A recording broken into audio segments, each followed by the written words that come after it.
Good morning. Welcome to another Sunday morning rant. I don't think this is going to be particularly long today, but I thought I'd give you an update on where we are with the A-80. So it is actually powered up. You might be able to see some lights on the front there, but you probably can't see the screen, and I can't get the screen to show very well from where the camera is positioned. I have tried several times in the last hour or so to reposition the camera so you can get me and the screen, but it doesn't work. And I wasn't sure whether you wanted to see me or the screen, so we'll see. But it does power up okay. I have been using it. It's got a MIDI cable into it. As I said, it has no sounds on this particular keyboard. It really is the dog's doodahs in terms of a MIDI controller. I said last week it actually has 4 MIDI outs on the back here. That's plugged into MIDI out 1. There's another couple there. And then the whole keyboard is really just set up for master MIDI controls. So if you look at the back here, which you can't see of course because you're the wrong side of the keyboard, we actually have 4 assignable control pedals, FC 1 through 4, and then we have a dedicated set of pedals for patch shifting, so you can shift the patches up and down while you're actually playing a set. So it really is set up for control. The action is really nice. I've gone through and I've tested every single key, and every single key is making contact, and it seems all the velocity contacts seem to be good, so I'm pleased with that.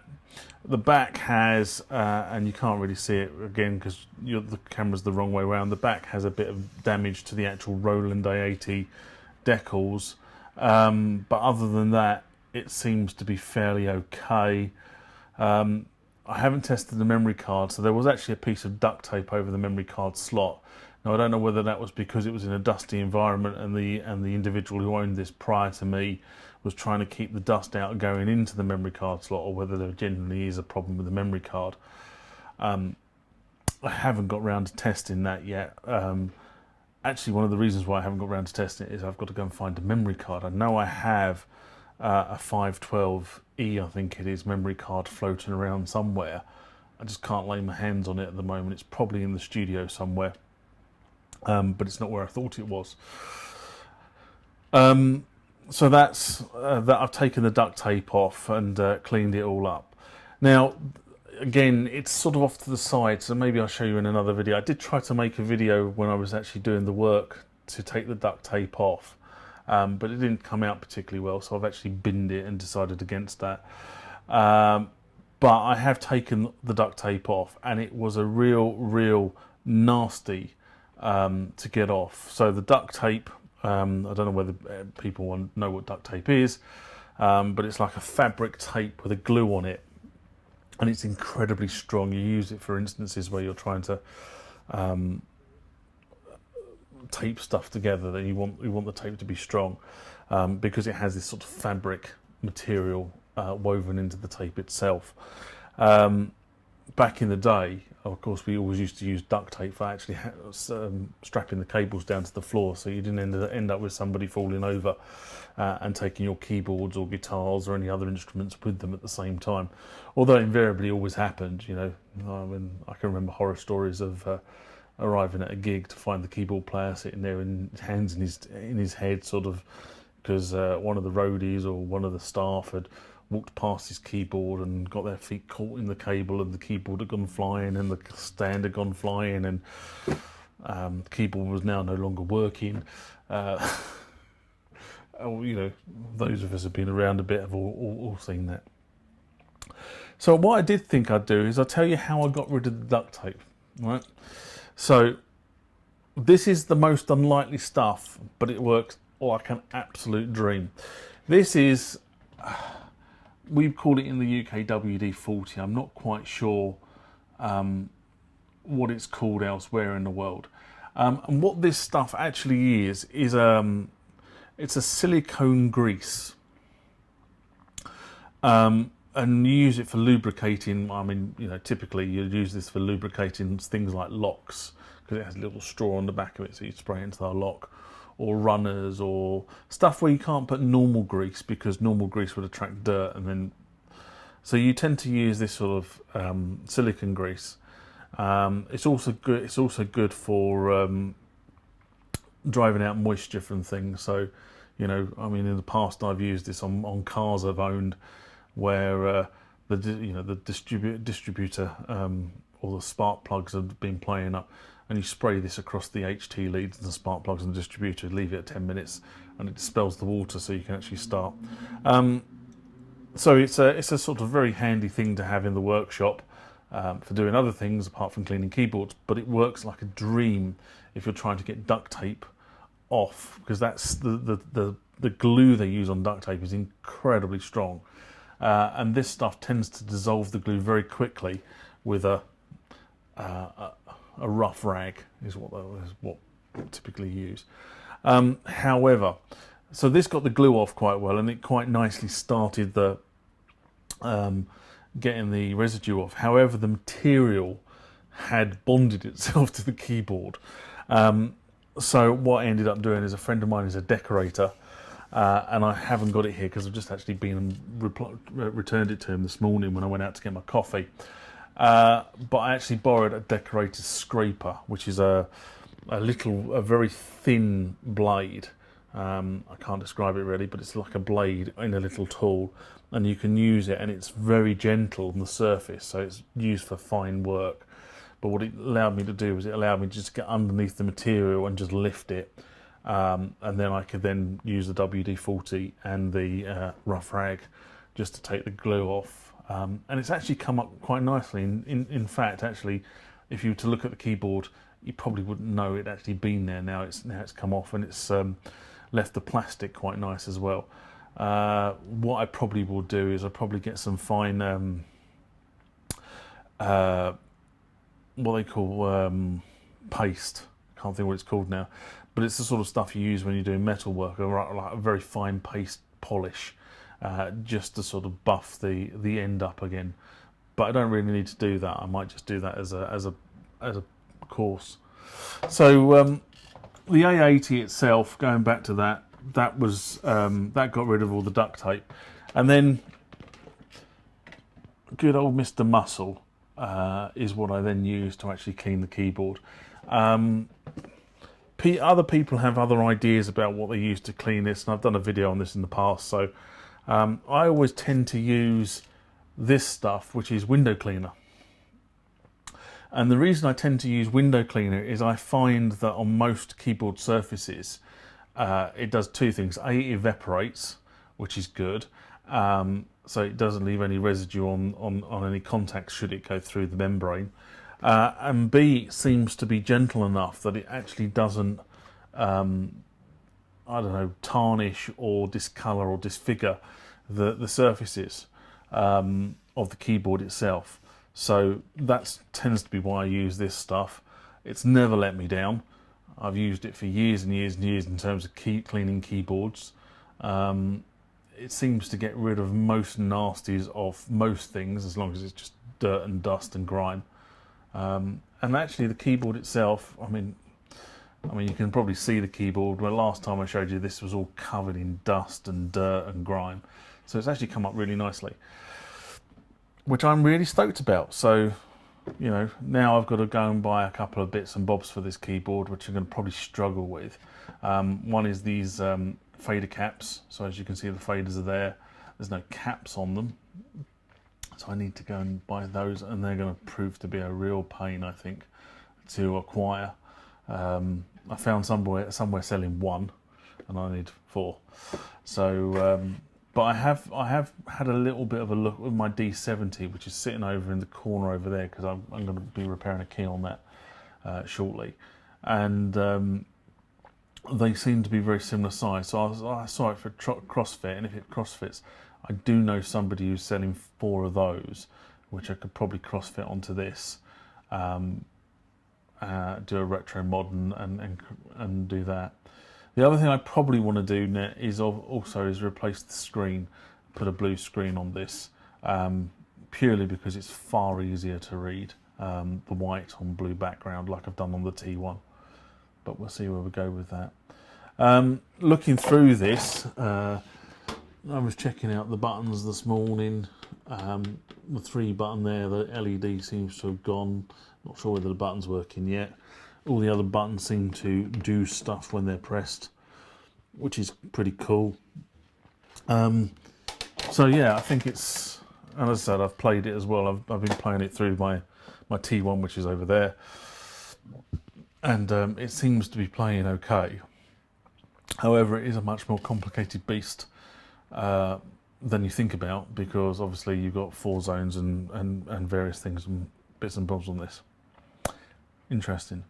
The other thing that was really interesting, and it sort of confused the nuts out of me when I first started powering this up to actually look at it, is on every other keyboard, when you power the thing up, it comes up in the screen and says manufacturer, name of keyboard, welcome to keyboard, woohoo! This doesn't. What this does is it comes up and says Roland on one side of the keyboard, and again, I can't see this, so it's a bit pointless me pointing at it. And then on the other side of it comes up and says what patch it's loading, and it loads the last patch that you actually shut the keyboard down with. And I find that, because I was sort of sitting there looking at this, and it kept coming up A11, as in A-11, and it was confusing me, because I'm sitting there thinking, has somebody been mucking around with the firmware on this, and therefore it's set to an A11. Then I looked at the Roland.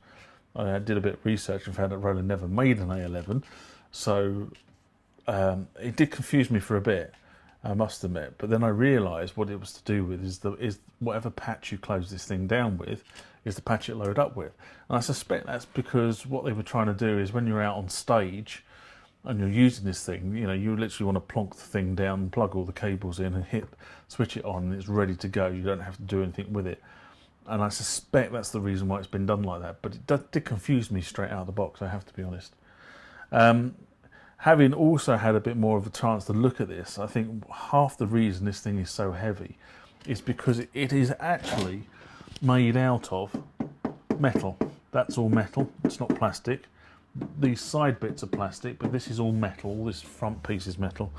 All the back is metal. All the underside is metal. So, it's incredibly sturdy piece of kit. Incredibly sturdy. They really built this to last. I have to be honest and say they really have built this thing to last. It's built like a tank. You can drop this. I'm not that I'm going to drop it, but you could drop this and it probably wouldn't damage very easily. Whereas another keyboard that is more plastic would shatter at something this sort of age, which is 1989. These things came out. So there you go. That's where we are with the A-80. So a couple of things that have quick tips. Quick tip session. Anyway, and I found this very useful because something else I was doing this week, but it was a quick tip. Quite often when you're trying to repair stuff, and it's a bit pointless because I'm going to do this piece and then this keyboard doesn't have any raised pots, but quite often on a keyboard you have raised pots, and to try and get those pots off, you have to get some leverage purchase underneath the pot to sort of like pop it up off its thing. And what I did was I was watching a video in the week by somebody called Marcus Fuller. He does a channel. He sort of takes things to pieces and repairs them. Takes lots of things to pieces actually and repairs them. So, but what he did, I'm sure it was him actually. He gets one of these plastic cards. There you go. There's a plastic card, and this happens to be for something to do with Jaguar, what I've acquired at some point. And he takes these plastic cards, and what he does is he cuts a V into them, and different sort of widths of V effectively. So this was what I was using in the week. Worked for me. And then what you do is effectively you slide it under between the keyboard and the pot, like that. And then you can get something in to leverage it without actually damaging your keyboard. Cool idea, that. Cool idea. Well done.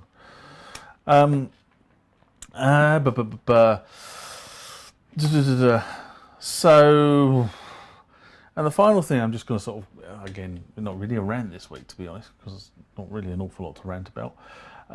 It's not the final thing, actually. I've got one more thing to say after this. But there's a guy called Bruce who I've been corresponding with on my channel. He's another T1 addict.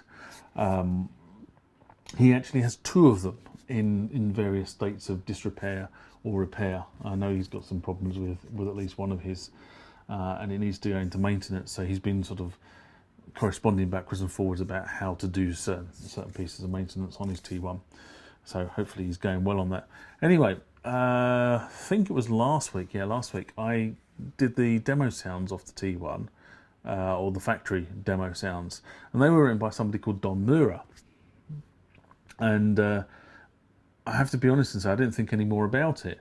But Bruce has actually gone and contacted Don Muro, so he's still around, about the demo sounds on the T1. It turns out you wrote a lot of the demo and sounds on the M1 as well. So there you go. There is still people around, and you can still find them, and they're really happy. Funny enough, this guy was really happy to engage in correspondence. So it's very interesting.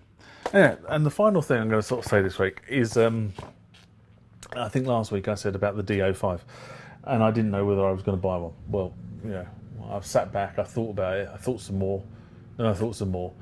And it hasn't been an easy decision, this one. It really hasn't been an easy decision because,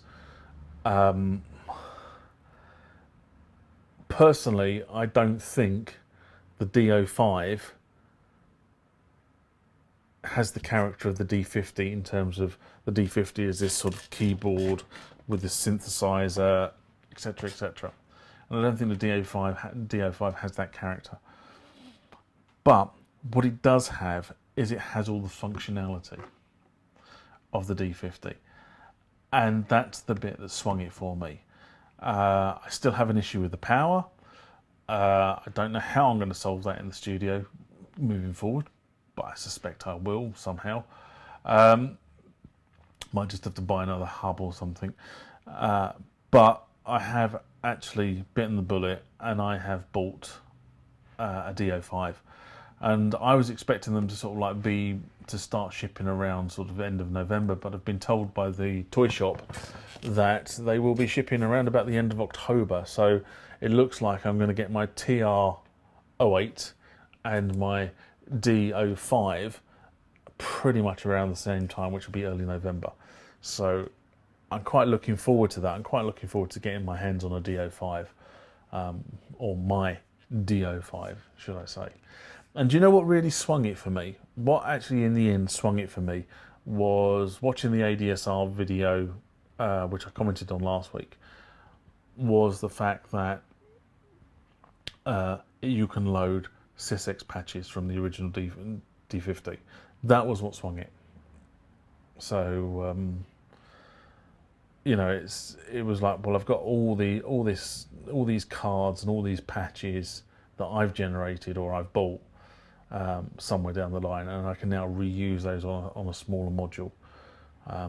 So that's what swung it. Other than that, I'm going to shut up now because it's today is the Grand Prix, the Singapore Grand Prix, which is the night race, and I love. And those of you who watch the channel know I do actually watch the Grand Prix. I'm quite a petrol head actually. So I'm going to sit down in a minute and watch that with a beer or two, I suspect, before going out for dinner this evening. Been playing this morning, so I've done my playing for today. Catch you later. Bye-bye. If you like the contents of this video, please give it a thumbs up. Apparently it helps the channel and allows other people to find this video a lot quicker. I'm sure by now if you didn't like the contents of this video, you've already given me a thumbs down. If you want to be notified about future videos that are added to the channel, hit the subscribe button that should be appearing about here.